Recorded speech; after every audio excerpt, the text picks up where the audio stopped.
Selamat pagi, masih di pembelajaran daring di kelas 5 untuk mata pelajaran IPA yang akan dibawakan oleh Mem Eva. Hari ini kita akan membahas tentang tema 2, subtema 1, organ pernafasan pada manusia. Anak-anak masih ingat apa yang dimaksud dengan bernafas? Bernafas adalah kegiatan menghirup oksigen dan menghembuskan karbon dioksida. Nah, manusia memiliki beberapa organ pernafasan yang membantu kita dalam bernafas. Di antaranya yaitu rongga hidung, faring, laring, trakea, paru-paru, bronkus, bronkiolus, dan alveolus. Nah, kita akan membahas satu persatu apa fungsi dari organ pernafasan tersebut.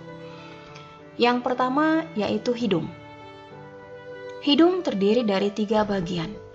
Yang pertama yaitu lubang hidung sebagai tempat keluar masuknya udara.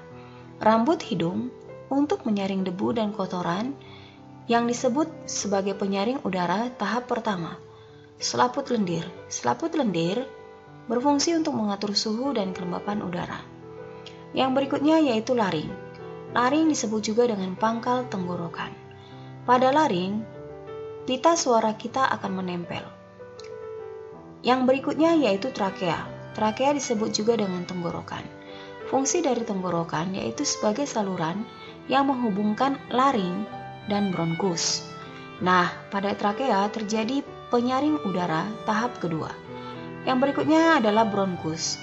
Bronkus berfungsi sebagai saluran yang menghubungkan trakea dan paru-paru. Nah, fungsi organ pernafasan yang berikutnya yaitu bronkiolus. Bronkiolus merupakan percabangan dari bronkus. Bronkiolus kanan terdiri dari 3 lobus. Bronkiolus kiri terdiri dari 2 lobus.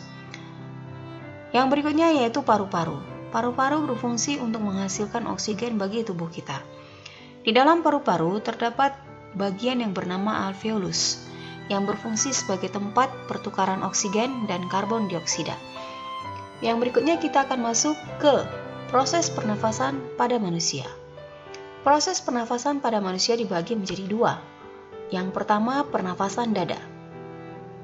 Adapun proses yang terjadi pada pernafasan dada adalah sebagai berikut. Pada pernafasan dada terjadi 2 proses. Yang pertama yaitu inspirasi. Yang dimaksud dengan inspirasi adalah proses menghirup oksigen. Yang kedua yaitu ekspirasi.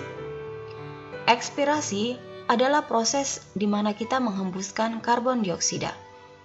Nah, proses yang terjadi pada pernafasan dada yang pertama inspirasi, menghirup oksigen.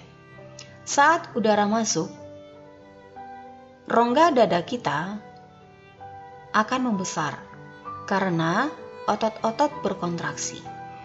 Nah, pada saat ekspirasi, rongga dada kita mengecil yang disebabkan karena otot-otot kita sedang berelaksasi sehingga menyebabkan udara keluar. Yang kedua yaitu pernafasan perut. Pada pernafasan perut yang terjadi adalah sebagai berikut. Pada tahapan inspirasi, saat udara masuk, otot diafragma atau otot perut kita berkontraksi. Nah, diafragma dalam posisi mendatar.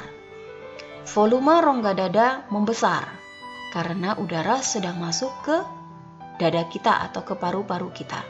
Nah, pada saat proses ekspirasi, yaitu pada saat kita menghembuskan karbon dioksida, maka otot diafragma berelaksasi. Nah, yang dimaksud dengan berelaksasi, otot perut berkontraksi.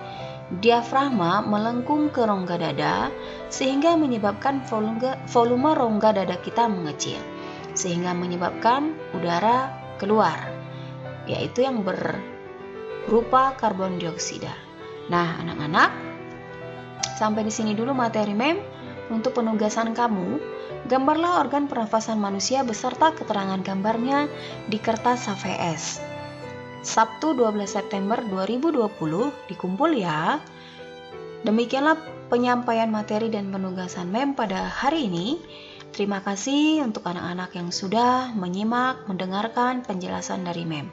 Sampai jumpa.